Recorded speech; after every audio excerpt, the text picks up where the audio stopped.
Welcome back to another episode of Beyond the Czech Service Industry podcast. I am Reyshan Parker. If you haven't, please go watch my television series about chef-owned restaurants on Amazon Prime or Tubi TV. Fox's Tubi TV. It's free TV. I have a fantastic guest today. This guy's my second musical guest ever. So I'm hoping maybe he'll let us play a song at the end if you stick around for that. We'll see. But he's a bass player. He's been a music director to all kinds of people. He's performed with 50 Rock and Roll Hall of Fame inductees. He's appeared on 13 Broadway shows. He's been inducted into the Blues Hall of Fame, and he's currently on tour with Humble Pie. He also has a debut album out called Crab Walk, which is available on Color Red Music. And then he's got a book out now, too, which is called Am I Famous Yet? And it's a memoir on a working class rock star. And that working class rock star, ladies and gentlemen, is Funkboy, a.k.a. Ivan Bodley. Welcome, Ivan. I'm exhausted just listening to it. Did I do all that stuff? Is that true? Yeah, it's a lot longer. I condensed it, so you got a lot more. I have no way of verifying any of that stuff. Well, I Googled you, so I think most of it's true. I appreciate that. You know, I like to take pictures with people that I work with. So I've got, on my website, I've got a photos page, which is just unconscionably long series of photo ops, and mostly just so I can remember things, like, because my memory gets very fuzzy after a while, It's like, oh yeah, I work with that person, or I stood next to them for at least as long as it took to take a picture, that much I know. What did people do for memory before we actually had social media just to store it all for us? I know. Well, it's funny. I started out in the publicity game. So I was a major label publicist, way, way, way back in the 80s when I was first out of school. And part of the exercise then was we would hire a staff photographer to come along to these events. And we would have a backstage meet and greet, and we would walk in the radio station guy, take a picture, walk in the record store guy, take a picture, and then send them all 8x10s, and it was kind of a promotional sort of thing. So at the end of that little meet and greet, I'd say, well, let me get one too, and I would pop in and get my little meet and greet photo. So I have photos from way, way, way back, before we had cell phones, before we had social media. So it was just a habit that I got into really, really young, and it turns out in retrospect, I was like, wow, that was a good idea. I'm glad I thought of it, 40 years ago. Right. I videotaped my entire childhood, but my mother didn't take such good care of the tapes. So it's one of my most tragic thoughts is just all those tapes just molded, and I just wish I could go back and watch them. But I'm always so impressed with people who manage to keep all of their stuff for their lifetime. Right. We have to migrate the data, right? Because it goes into the next format, and now there's the VHS doesn't work anymore, and then you had to go to the Betamax tape, and then you had to go to the digital DAT tape, and whatever else the next one was. So you really have to kind of keep on top of it. The photos I started out with were the 8x10s with the yellow rolled edges on them. So like you have to scan those and move them ahead in your digital life, and the scans that you do 20 years ago don't have near the resolution for the scans you can do now just on your telephone, your smartphone. Shit, your phone. Yeah. It's we've gotten to an impressive place. Yeah, right. It's interesting. It's been interesting. Let's put it that way, for sure. People don't remember having to, the next generation will never have to go to like a Polaroid kiosk and wait for amazing. The pictures or the photo booth. Or the lucky guy who did all of that, who got to see a peek into everybody's lives that they saw all your pictures, right? So you're sending dick pics back in the day. That guy saw them first. I'm sure they did, and I'm sure they probably had seen everything and tuned out immediately, because most of it's really, really dull, I'm sure, like pictures of picnics and whatnot. And this is somebody's Aunt Ina that nobody knows or cares about, Or you got that one picture with your celebrity, right? But it clicks, you blink your eyes, you don't know until it's developed. You're looking at it, you're like, damn it. Got a bunch of those. You got to learn to keep your eyes open every time the camera's going. You didn't know. Right. Before. I have one with Bill Medley from the Righteous Brothers, and the camera shook. So it's a blurry one. You're just like, all right, well, that's what I got. That's what it is. It was what it was. That's exactly right. And God forbid you accidentally like opened it up in the sunshine, right? Oh, yeah, I know. And you had to send the film off to the lab and get it developed and all that stuff. Oh, boy. So much was work the days. So much work everyone had to do for everything. And now we're just, we ain't got to do shit, really. I know. It's a blessing and a curse because now that you got too many pictures and you never look at them, you can't find them because they're all back in your camera roll. One that you took a year ago. Good luck finding it ever, I do appreciate the phones making me little videos out of my pictures every once in a while. Right. I appreciate that. That's cute. It is cute. You're like, yeah, that's a great little moment that I didn't have to do any work to make that happen either. Yeah, I'm not mad at those. Those are very cool. Anyway, at the end of your bio, there's a real funny statement. It says you only eat Hostess. How dare you? I take exception. Hold on. Where is that? There it is. You only eat Little Debbie's snack cakes. That's right, not Hostess. How dare you? Sorry, I do apologize for that. That was sacrilege. Well, you got to read the whole paragraph there. All right, I'm going to read the whole paragraph. Ivan Funkboy Bodley uses Fender Moxie Warrior Gretchen basses, Hardtake amplifiers, DR strings, PR audio wireless, and Tech 21, Digitech, and Line 6 signal processors. Ivan eats only Little Debbie snack cakes. So the thing behind that is all of the musicians the in the musician magazines and doing ads for these companies, they all have a line of their endorsements. Like I use this amp and I use that guitar and I use this string and I use this cable. And that's a game that I certainly am involved in, as you can see from the list of stuff I got there. But I was like, and furthermore, I will only eat Little Debbie snack cakes because I grew up in Chattanooga, Tennessee, and Little Debbie's made by the McKee Baking Company from Collegedale, Tennessee. And they're all, I think they're 100% or 99% vegan, vegetarian too, because they're Collegedale, Tennessee is like a Seventh-day Adventist community, so they're all vegetarian. So there's no lard in there, no animal products in any of it. I think so.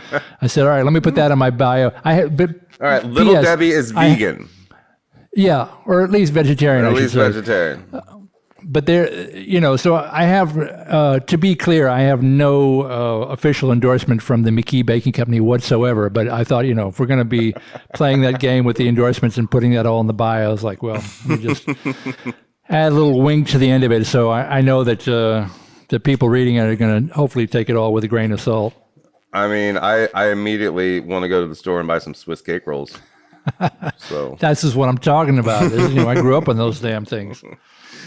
They were one of my, you peel the chocolate off first, right? So just because it's basically falling off already. And then you work your way down the rest of it. And also better if they start out frozen too, especially in the summertime, keep them in the freezer. Yeah.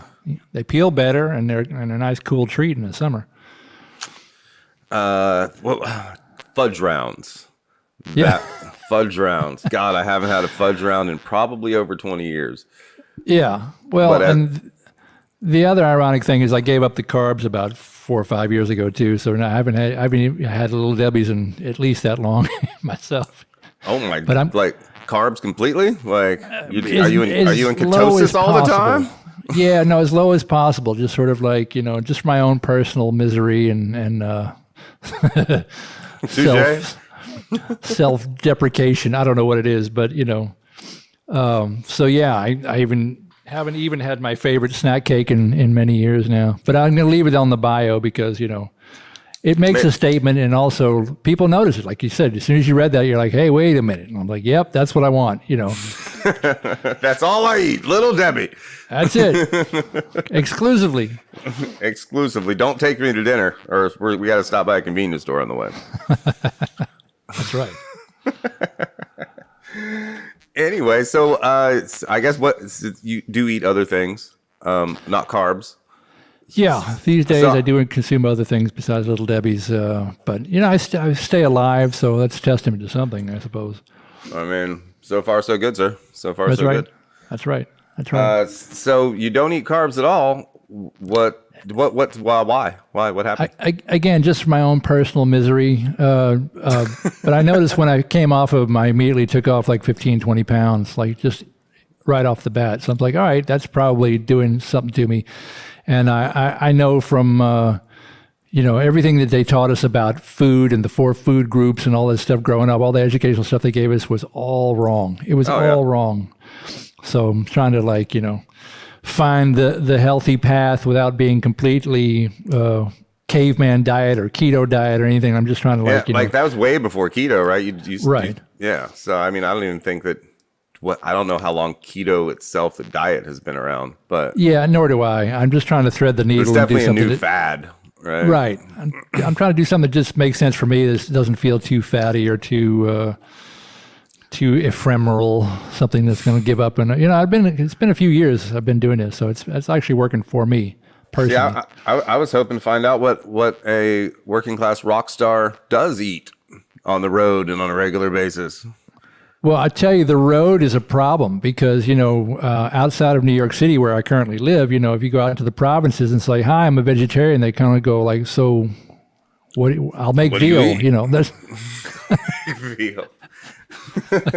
It's okay. We're only having pork butt tonight. It's right. Exactly like what I'm saying, so there's a bit of foraging that has to do, which is probably why I can't do the full vegan thing. If I had to completely, avoid animal products on the road, I think it would be next to impossible. So I consider, I'll do dairy products and I'll do eggs occasionally kind of thing, just for survival techniques, sort of traveling out in the provinces. But generally you try to be full vegan?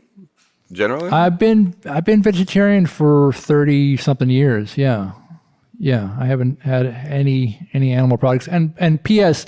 I have no proselytation to give you on this. I'm not trying to convert anybody. I don't judge anybody. I can sit across from you while you're having a steak, And my big joke about that is like, oh, I'll kill him. I just won't eat him. That's it's my own personal trip that I've been on. And as long as someone else is going to eat it, I'll kill it for you. That's right. That's not got no problem. I'll go fishing for it as long as you'll eat, at the end of the night. Waste not, want not. But I will not waste not. That's right. So, I'm not trying to convert anybody or tell anybody what to do. These are my own personal quirks that sort of give me some semblance of control over my life in an out of control world, out of control universe, and out of control freelance lifestyle. That's the other thing. After every job, after every gig, you're unemployed. So I'm working 4 days this week. I got 4 or 5 gigs this week, and after each one, I'm unemployed till the next one. Yeah. For years and years and almost 30 years now. Yeah, I haven't had a day job since '95. That was the last time I had a day job. Yeah. Yeah, 95. I think I worked in a mall Chinese restaurant in 1995. Dig it. I chopped vegetables. My last day job, I was typing resumes. It was a temp job. I was typing resumes for the people that the phone company was laying off. This is like in the early 90s in New York City. It was a good karma job, My favorite job was I got to work for the wonderful Les Wexner at the Limited. I folded boxes for 8 hours a day, and we weren't allowed to wear headphones or listen to music, but. Yeah, I just folded boxes. So I snuck my headphones in, jammed out, folded boxes. Just had to be in the zone, right? Yeah, I mean, I made it about 3 weeks maybe. Right. It's like I know. This is miserable. So your thing is you've been working. You're talking about things sort of in the service industry, sort of backstage and behind the scenes, beyond. Beyond your check. Beyond the check, if you will. Yeah. If you will. Should have named it Beyond the Chef, but that's for an iteration for another network to pick up. Right. I saved the better name. Well, I feel like, what I do is absolutely a service industry kind of job, because a lot of what I do is, especially in the summertime, a lot of what pays the rent is playing private functions, playing weddings, funerals, and bar mitzvahs. Yep. So I'm constantly coming in through the kitchen entrance, using the service entrance. These funny catering halls on Long Island, there's like these sort of cookie cutter kind of catering halls that kind of all look the same, all serve the same kind of food. I'll have like 3 or 4 different, ballrooms that they'll have. And they treat the musicians kind of like the lowest person on the totem pole, because they know that we're only there for the day. They're probably not going to see us again, or not till next month or next year at the earliest. So they really don't even treat us with the respect that they give like their own dishwashers kind of thing. And It feels very hierarchical. Yeah. And fair enough, because we know a lot of musicians that have gone into a place and said, "What's this? Open bar?" And they immediately start to misbehave. So it's not like we haven't had enough of our compatriots, earn our poor reputation. Yeah. I mean, those who came before, right? Precedent. Yeah. But I usually, when I'm going into a catering hall, it takes me 3 to 5 minutes before I get yelled at. Like, you can't come in there. You shouldn't be over there. You got to. I'm like, okay, just, it's just part of the gig. Like, just where can I go? Where would you like me to load in? Can I stand here? Where's the ballroom? Whatever kind of thing. I mean, I feel like they should have a green room set up. You should be even more special than having to go to the banquet area, right? Let's just green room. One of the companies I work with demands that, like, it's in the contract. We have to have a green room for the band, and we also have to have like a case of water beside the stage. Just a basic sort of human need has to be fulfilled, and you'd be amazed at how many other places just don't have that. There's no consideration for it. It's like one of our musicians. I never talk about it, but a bar that I've been at for over a decade.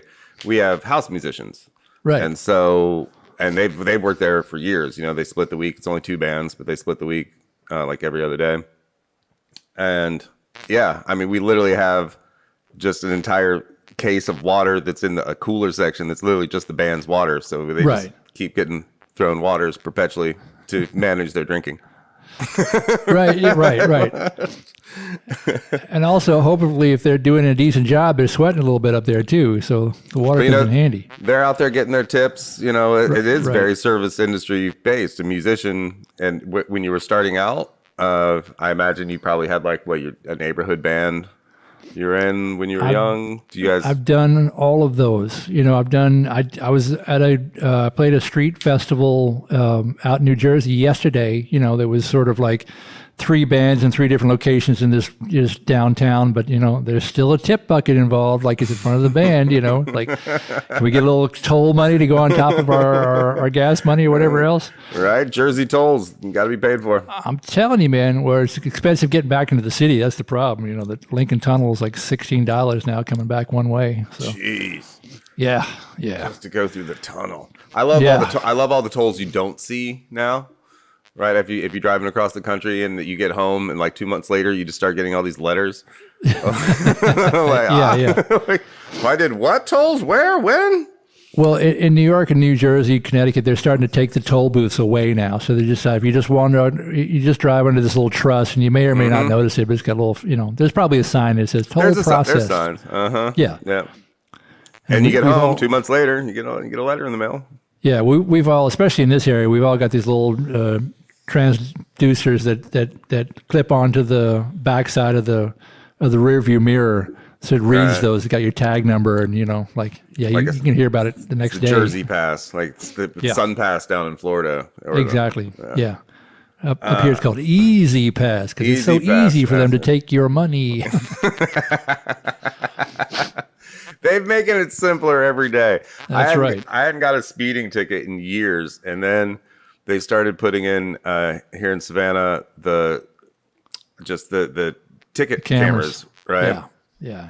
And I had no idea they were there. And so you get the first one, it's like, oh, warning, I got 2 more. And I'm like, where is this damn camera at? Like, and I'm sort of driving my route, and I'm just looking real slowly. And I finally realized they do a very nice thing where they put one of those digital speed trackers about, 100 yards before the actual cameras. Okay. So now when I drive around the city, if I see one of those digital speed trackers, I know that about 100 yards after that, there's going to be a camera. So it's the sign that says your speed is like flashing at you, like saying, "Hey, you need to slow down." They're not kidding, right? No, they're not kidding. Because if you keep going, they're going to take a picture, and you're going to get a ticket in the mail. So I don't think they're that polite up here. I think you just get the ticket in the mail. I haven't hit the speed camera yet. I've definitely hit a red light camera or two, even like inadvertently. Like I remember coming home late at night one time from a gig, and it was like 2 a.m, and it's raining out, and there's a guy tailgating me. He's right on my behind, and the light turns yellow, and I'm thinking like I could slam on the brakes, and this is on Canal Street in Manhattan, and possibly get rear-ended but not get the ticket. And then I was like, let me just try to, like, for the sake of safety, went through the light, saw the flash. I'm like, okay, here comes, here it comes, and then never got the summons. And I was like, oh, all right, well, I guess maybe I got away with it. And then about 3 months later, they said, well, you've ignored the first summons, which I never got. So now the ticket price is doubled. So I was like, all right, listen. I wrote a letter back. It's like, I definitely remember running the red light. It was a safety issue. I'll be happy to pay the original amount, what I never got. So I sent them a check. And they're like, all right, you're cool. We'll take it. We'll take the 65 instead of the 120 or whatever it was. I can't remember. One of the officers that works for us told me that potentially all those red light cameras, all the digital stuff, right? If you go to traffic court, it's really easy to get them thrown out because technically there's like a loophole. Right. It's kind of like debtors trying to get you to pay them that you don't actually have to pay them because you don't have the actual original paperwork normally. Right. And the same goes for all those cameras. It's just people are too lazy to go to court. Like, I don't want to, what? Well, that's the thing. It takes a day of your life, to save $60. I'm like, I'll probably just send them the check and deal with it. Pay the $60. I got a ticket in New Jersey once. I got pulled over because I had a tail light out. Fair enough. And I said, I didn't know about the tail light. I'll get it fixed tomorrow. And they said, okay, we're going to let you go with the tail light. But I had an air freshener hanging from the mirror, one of those little magic trees, kind of thing. She said, I'm giving you a ticket for an obscured view out of your windshield. I'm like, oh. You gotta be kidding me. We're letting you go for the taillight. We're giving you an obscured view. It's like $50 in what town was it? Red Bank, New Jersey, wherever the heck it was. Oh, Asbury Park, New Jersey. That's where it was. And she said to me, it's like, you can come to court and you can contest it. I'm like, so you see that my license says that I'm from Brooklyn. You think that I'm going to drive down here 2 hours to come fight a $50, obstruction of a... Oh, come on. It's like, you know what you're doing, and you're going to get the money off me because there's no way I'm going to fight it, So, yep, send them a check. Thank you. Sneaky devils. Yeah. We're doing a cool thing down here where instead of giving citations for like headlights and taillights and stuff like that, the cops pull you over now and they give you a voucher to go get it fixed. They'll literally pay for you to go get your little small problem fixed. That's hip. I dig that. Right? So cool. So they're made little ads or whatever for it, and like pull people like, sorry, what did I do? Like, no, we just want you to get that fixed. So here's a city voucher. You take that to, any of our certified, mechanics in the area, and they'll fix it for you. No kidding. And now the city is safer as a result too. Look at that. Right. And because a lot of the times it's either people just don't know that it's out, or they literally just don't have the money to go get it fixed, or they're lazy. But usually the first I've heard about it is when I've gotten pulled over or something, because I don't go around and check the lights, the running lights on the car often enough. Clearly, No, I we have a Tesla now, so it tells me everything. I can't. Right, it tells you way more than you probably need to know. More than I ever need to know. Your blood pressure, your pulse rate. I am slightly concerned that there's cameras on the inside that I don't know about, but there definitely are. Right? I feel like there are. I can't 100%. Find them. Yeah. But I feel like they're there. There's some probes, some other things going on there. You don't want to know. It farts a lot. Fair enough. I had to have a mission somewhere. Anyway, you wrote a book. I did. You did. What inspired you to tell me all about the book? The book is kind of a collection of adventures and misadventures on the road. What would happen was,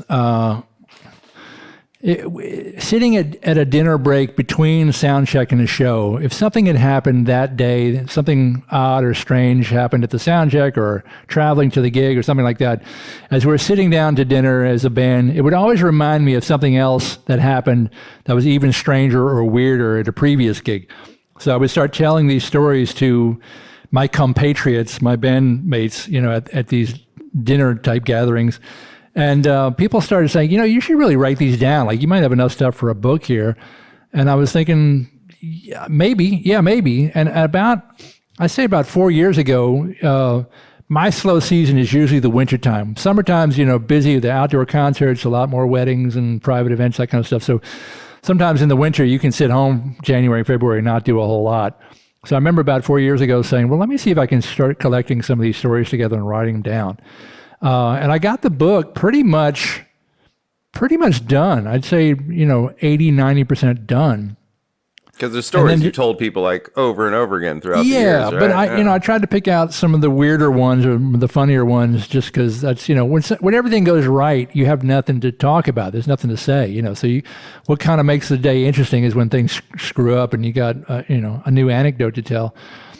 And then, March 2020, our industry completely shut down. There was no live gigs anywhere. I know the service industry and the bars and the restaurants. Yeah, and you're in New York, so.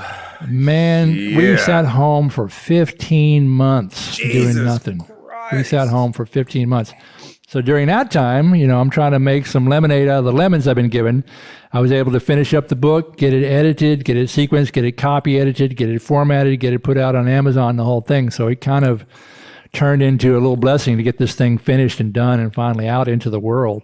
It's been really well received. Yeah, kind of, People seem to be really enjoying it, and I gotten good feedback from it, and it's actually sold copies, made money on it. Was shocking. Any kind of vanity project, right. Self-funded, home recording or whatever, just to actually turn a profit on it is like, what? You could make money, just talking about your stuff, It's amazing. Yeah, I mean, it's a great title. It's a great title too. So it's how I feel. I'm a working class rock star. I get to stand next to rock stars occasionally, do rock star kind of things and Hall of Fame kind of things, and get to play here, there, once in a while. But most of the time, like I said, it's weddings, funerals, and bar mitzvahs. I lift my own amps. I'm driving my own self to the gig. It's like I work for a living. That's definitely what I do. It's kind of badass. It's just the only thing I've ever done. I feel like Bruce Springsteen would be proud of you. Say that one more time. I missed you. I feel like Bruce Springsteen would be proud of you. I hope so. It's funny. I know a lot of people in this band too. I guess I could ask him. Ask the boss if he's proud of me. Because he's definitely a working man's rock star. He's the voice of the working man. Yeah. I think he's proud. I hope so. Keep me updated. So. Let me know how that goes. If I find out, I'll tell you for sure. So never thought you'd be a writer, though, huh? Or did you write poetry or anything in like high school? I wrote poetry. Really bad poetry in high school. So yeah, all right. I mean, I think we all did at some point, right? No, my writing early on was like I said, I had started out as a publicist for Epic Records. So I was writing our artists' biographies and press releases and stuff like that, liner notes for some of the records. So I'd always kind of done it. Then I'd done a couple of, magazine reviews and features here and there kind of along the way. So I knew I kind of had that gene in me. Not that it was something that I spent a lot of time fully developing. So that's why when people were saying like, you should write a book, I was thinking like, yeah, maybe I could, I thought I definitely had the skill set to do it. And really a book is just a collection of chapters. So like if you think of an artist bios, a couple of pages, put together a couple of artist bios, you've got enough pages to do a chapter. And put together enough chapters, you got enough, to make a book out of it. So it felt very logical to me, like a just one foot in front of the other kind of thing. And it probably took me 4 months to do it, but worth it. I'm really happy with the way it came out, That's awesome, man. Serendipity worked out. Yeah, in a way it did. And I have another buddy of mine my friend Dr. Jeff. He's a radiologist, lives down in Texas now, but he's also an amateur mystery book writer. So he's constantly giving me pages of his stuff. So I was giving him pages of my stuff. And he said, this is all really good, but he said, it's all about your misadventures. He said, I'm curious to know like what happens when things actually work out. I was like, oh, that's so interesting. So I think the second... Yeah. The second chapter of the book, I tried to sort of outline. I was like, I think the chapter is called When It All Goes Right. And it sort of describes, a concert we did at the Tokyo Jazz Festival with Sam Moore from Sam and Dave in 2009, I think it was. It was live on Japanese television. We had 5,000 people in front of us, and the band was like a 15-piece band, 17-piece band. Band was on fire. Sam was on fire. It's all being recorded. It's all going out live. It's just like this amazing night that we just kind of like levitated off the stage at the end of. And I tried to describe that, to try to give people a sense of like, why would you pursue this business or lifestyle for 40 years if it's nothing but misery and mishaps, because there's plenty of that. That's mostly what the book is about. All the crazy crap that happens. But it's the silver linings that keep you going. It is, you have to sort of keep that in mind, It's like it's the 1 hour a night on stage kind of makes the other 23 hours worth it. And sort of one of our standard musician jokes is like, we're due the gig for free. What you're paying us for is the travel and the setup. That's what you're paying us for. That's the labor, Right. Gigs on us. Otherwise, you're doing what you love. Right. The gig's great. That's the most fun we're going to have all day, But driving there, humping the amps, setting up the PA, All the bullshit that goes along with it. That's labor. That's like physical labor, So, yeah, I'll take money for that. No problem. Oh, I mean, just setting up a drum kit, man. Like, God, I always feel so bad for the drummers. There's just so much. I don't feel bad for them because they chose that. Nobody told them to play those drums. That's true. That's true. But I tell you, at this point in my life, though, airplanes hold no fascination for me whatsoever. Like, I remember when I was a kid, first going on an airplane, like, this is amazing. And then you get to travel and you get to see the world. You go to Europe and you go to Asia and all these places. And now that I've been around the world 7, 8 times, 10 times, whatever it is, like, the thought of getting on another plane is like, oh, man, all right. Where's the gig? All right, cool. Yeah, even worse now, just getting through the airports. Yeah, seriously. It's just air travel in general just sucks now. The food's it bad. Does. Yeah. Back in the day, I remember going to the airport. We'd take my grandpa. He was an engineer. He'd go to Switzerland a lot. Right. But that was one of our favorite things to do, was take him to the airport. We got to go, into the actual, down to the gates to like see him off. We went to the gates to pick them up. Right, and that means you're of a certain age before they had all the metal detectors in. Yeah, you stand, look out the window, watch the plane fly off. Maybe he's waving out the window to you. Yeah, I remember that. That was great. There was a candy shop. We stopped at the candy shop. We get our bread coins, like gummy coins, and hang out at the airport. It was like a little adventure. And now you just pull up to the airport and say, "Get the fuck out." Yeah, it's like no one's going in the airport unless they're leaving in a plane. Right. Well, you're already one level ahead of me because you're talking about giving somebody a ride to the airport. And that's not, I haven't been given a ride tour from the airport in, I can't tell you how many decades. It's like, see ya. Good luck with the public transportation, getting your bags taking your base on the subway to get to the LaGuardia airport, Hey, yeah. Well, we don't have any subways here otherwise. Yeah. I'll send people in Ubers. Hey, can you pick me up at the airport? If not, I'll just get an Uber. Well, if you try to dig a subway in Savannah, it would fill up with swamp like right away. You can't. There's nothing down here. Nothing down there. There's no basements. There's some alligators. Well, I went to school in New Orleans, so they even bury the people above ground because you can't bury anything. It'll float up. Mm-hmm. I mean, swamp. I just put me in a tree. I'll be okay. Yeah, that's right. Or they have that new the new compost your body thing. Oh yeah. That's pretty hip. They just put you in this little machine and it turns you into dirt in a couple hours. Yeah. Cool. I think the cremation thing works just fine for me. I'd be cool. Put the ashes somewhere. I don't need any, earthly remains or monuments to my having been here. I think I'm good. No, you don't want the new digital hologram of yourself in front of in front of your tree thing. Have you seen this? What they think the future of cemeteries that's so interesting because a digital hologram, that's something very much of this moment in time. So like it didn't exist practically 20 years ago. You couldn't have really done that. And in another 20 years, the technology will have morphed into something else where digital hologram, it won't exist anymore. Like all the photos on my hard drive, when I'm gone and the hard drive's gone, it's all erased. It's all gone. So, I don't think unless you uploaded it somewhere. Right. Well, if I put it in my digital hologram, which is in front of my... Facebook will keep it forever. Yeah, they might indeed. But then it'll be an AI you talking to your great-great-great-grandchildren if they ever go visit you. Right.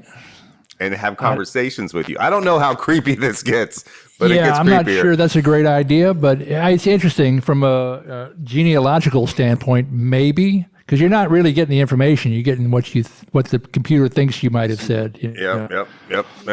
Very Westworld. Yeah, exactly. What could go wrong? What could possibly go wrong? Nothing. It's all going to be fine. The AI is going to take care of all of us. It's all fine. Have you seen the videos of Boston Dynamics, all the robots they're making? And, they're just like testing the robots by like hitting them with sticks and stuff. I'm like, you're going to piss that guy off, man. He's going to remember. That's the guy that hit me with a stick. I'm going to get him later. Mm-hmm. Like, dude, stop fucking with that robot, man. Don't do it. Playing with fire. There's supposed to be, and like back in the day when people first were AIing, there's one rule that is supposed to be embedded into the AI, and that is do no harm to humans. Right? Uh-huh. The very number one rule that they are supposed to know is do no harm to humans. And as long as we don't teach them how to do harm to humans, they would never learn. But our dumbasses decided to use them in war, right? Facial recognition and shoot, right? That's right. And so when they turn on us, we have no one to blame but ourselves. Well, this already goes back to what Gene Roddenberry was talking about, the Prime Directive. That's an idea that's been in popular culture for at least 50, 60 years that we know about. Star Trek. Yeah. You have to follow the Prime. If you don't fuck up the Prime Directive, there's a reason it's the Prime Directive. Right. And every time you see one of those videos where they're hitting the robot with a stick, I'm like, you're not acting right. It's going to remember. No. You're telling it not to do any harm to this human, yet you're teaching it to do harm to that human. And eventually, it doesn't care about the difference. No. Because we're all the same anyway. One world, one planet, one love, one family. Well, that's true. Yeah, so you can kill one, you can kill another one. It doesn't matter. Oh, well, that's cynical. That escalated quickly. Fucking A. So I'm so glad that the book's doing well. I actually might need to read your book because that sounds awesome, and I want to hear all those stories. And I know we don't have time to tell them all. That's why you wrote the book. So people, you should definitely go buy Ivan's book. Where are we buying your book at? Very kind of you to say. It's not available on Amazon. The link's on my website, funkboy.net. Links to everything is on that. So, I can definitely be found. It's a good summer read. It's a good airplane read. It's a good travel read. I've had people tell me that's like this is their poolside read on the vacation. And I was like, I support that 100%. I'm glad you had fun on your vacation reading my book. That's right. You got an album out. I have these days, albums. Do we do albums anymore? I started recording as a youngster in the vinyl era, and I think I only ever made it to vinyl one time before then it switched to like CDs, and then I'm on like 50 or 60 different CDs, and now it's like everything's digital, virtual download. So yeah, I am signed to Color Red Records out of Colorado, and they're putting out my singles as digital downloads available and streaming downloads. The latest one's called Crab Walk, which you mentioned a little earlier. And then I've got, I just heard from them today. They're having a scheduling meeting tomorrow. So I've got like 4 tracks in the can that are going to be released over the next few months from Color Red. They've got a great roster of people. Like they send out new music a couple times a week of, bands that you've never heard of, bands that you need to hear of, bands that you want to hear of. Color-red.com. Rock and roll, actual rock and roll. Rock and roll. A lot of their stuff is like really kind of jammy, funky. The guy that runs their labels, Eddie Roberts, who's got a band from England called the New Master Sounds. And they're kind of like a British instrumental funk band. They're like a modern day Meters or Booker T and the MGs are really interesting kind of stuff. So he's got a whole label full of people sort of like-minded, just doing kind of funky, weird, crazy, jammy, interesting, a lot of it's instrumental, some of it's vocal, just cool stuff. So I'm real proud to sort of be in their number, as it were. Super cool. So since you're on the label, I'm going to ask, but you can turn me down. Do you have anything that you would like to play at the end of the show that you're legally allowed to play at the end of the show? I own all of it. You can play any of my music that you care to. It's all yours. I give you permission for all of it. You want to send me a link when we're done here? And that song, if you want to pick the song, do you know what you're going to pick? More than happy to. Well, you know what? I mean, we're talking about the latest music, Crab Walk. I'll send you that one. All right. You can have it. Cool. We're going to listen to Crab Walk here in a minute. Yeah. This was a pandemic, a pandemic blessing in a way, Crab Walk. It was recorded completely in isolation using file sharing. So I was put down like a MIDI template and a bass line and maybe a drum machine or a click track, and then send it out to the guitar player, and he would send me back his tracks. Send it out to the percussion player, send me his tracks.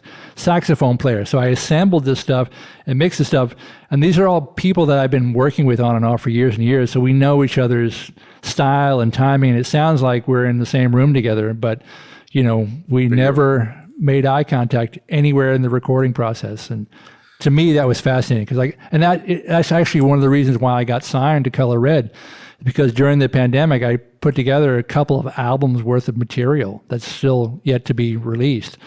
All, again, making lemonade. Yeah, making the best of that time. We were all locked down. All of my musician friends were all in the same boat, and these are people that wouldn't have had the time or the energy to play on my, dinky independent stuff in ordinary times, nor could I necessarily afford them because they're all top level professionals. But when we were all sitting home, I said, "Hey man, you want to play in this stuff?" They all said, "Yeah, 100%. I'm bored out of my mind. Let's do something." Right? That's we badass. all became like amateur / professional home recording engineers and mixing engineers too, just because we were sitting at our computers for 15 months. Like, what does this button do? What does that button do? So. I mean, it's great that we literally have transcended space and time now to be able to, to just work creatively with anyone we want to around the world. And literally, I've got some tracks coming out with musicians from Africa and America, sort of all playing together. I've got some tracks I did with musicians from India, all playing together with all. And again, we're never in the same room together, but with all this file sharing digital technology we have, and again, because the guys that I work with, we have so much experience playing together. We know what it's supposed to sound like in the room when we're making eye contact with each other, and we have that sound in our minds. So once you have that level of experience, then sort of like extrapolating and doing it virtually, one at a time, feels much more natural. It doesn't feel at all like we're disconnected. At all. So it's actually connected. It's actually all connected, actual guys. music. Yeah, we're playing music in time as if we're playing together. It's great. Ivan, that's awesome. That's super cool. And we can go. There's your website. We can go listen to music as well, which is funkboy.com. .net. Funkboy. FUNKBOY.net. Not Funky Boy. Some people say Funky Boy. It's not that. It's Funkboy. Funkboy.net. That's it. Spelling counts in this day and age, I've found. check it all out. And then also, I saw on there you're doing a podcast of the book as well. I did, yeah. I serialized all the chapters into spoken word, YouTube clips, also available as a podcast. Whatever format works for you. There's a version of it, a digital, an audio, a video, whatever, a hard copy. It comes in hardback, paperback, Kindle edition, YouTube, podcast. It's like however you like to consume media. It's out there. It's set up for you. You have covered every base possible, and I appreciate that. Did I mention we were home for 15 months? Oh man, 15 months? I was home for 3 months, so yeah, that's a long time. You spend a lot of time just walking the park. You go to Central Park a lot. I go, well, around. I'm in Forest Hills, Queens, so I'm between Forest Park and Flushing Meadows Park. So I go for a 5-mile run every morning in one of those two parks. And and then I would sit down and try to figure out, how can we do the book in a new format? YouTube, or now we can figure out how we can do it as podcast. So I've just turned the book into a full TikTok. Exactly. Well, you know what? I haven't done that yet. Maybe that's the thing left to do. So maybe in 2-minute increments. No, right? I think TikTok just jumped to I think they allow maybe 10 minutes or even an hour. There's something. I could be wrong about the hour, but I know that I think they increased it. I know that changes everything.